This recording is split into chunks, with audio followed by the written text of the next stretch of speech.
Did you know that adults think over 50,000 thoughts a day? I did not know that.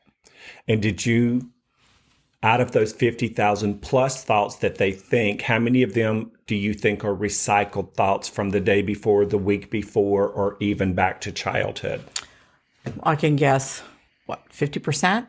And out of these thoughts, how many are brand new thoughts that they haven't thought before? 25%.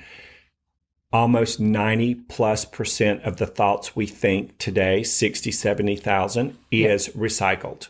Oh, wow. And we habitually think the same thoughts over and over and over. And somehow we think we're going to get a different outcome than we did the last 800,496.3 weeks we thought them before. So isn't that what Einstein said? He said that we keep doing the same thing over and over and over again. And that is the definition of insanity, right? Mm-hmm. Yes. And we don't even know we do it. We get sort of stuck in these ruts. Yeah. And we perpetually think, it's lazy thinking. Yeah. We ain't calling you lazy. We all do it. Yeah, everybody does it. We do it by default. We do it by accident. We say we do it by asphalt disease. It's our ass, it's our fault. Mm-hmm. And it's about cleaning up the thoughts. The title of this whole show is about asking better questions in order to change your life. And one of the quickest ways to change your life is not only by asking the better questions, it's about lovingly monitoring what you thinking. Absolutely. Because what you thinking is going to cause you to vibrate, and what you vibrate is going to cause you to attract something. And then you're going to be attracting you're going to be living what you were attracting and vibrating and observing. Okay.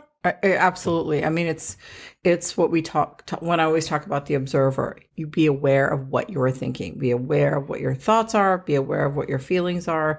This is all part of it, one of the elements, right? And observing, if you think you're just sitting there observing something, you're observing it with your eyes, your ears, your 5 physical senses. You're observing it through your instinct, your intuition, your higher self, Absolutely. Your inner being. You're observing it through your imagination. You're pretending, you're daydreaming, you're acting as if.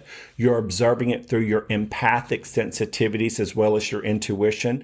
So just because you one big old meat suit of flesh sitting there observing one thing, you are literally like a giant kaleidoscope of physical, non-physical frequency in every aspect of your subpersonalities are looking at each of those things in a different frequency, a different input, a different output with a different way of looking at it. Yeah. So so basically, because we're in a physical form, we're a consciousness experiencing physicality.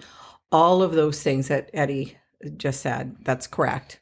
But we just say it I just say it in a different way. We're experiencing physicality, but from that point of view, just be aware of everything, not to be, and we were just talking about it. Edward was saying, don't be a lazy thinker, right? You can't. You can't be. And when you do catch yourself being an innocent, lazy thinker, Yes. We think now that when you think, your lazy thinking, you will be aware of it so that you can elevate your thinking a little bit higher.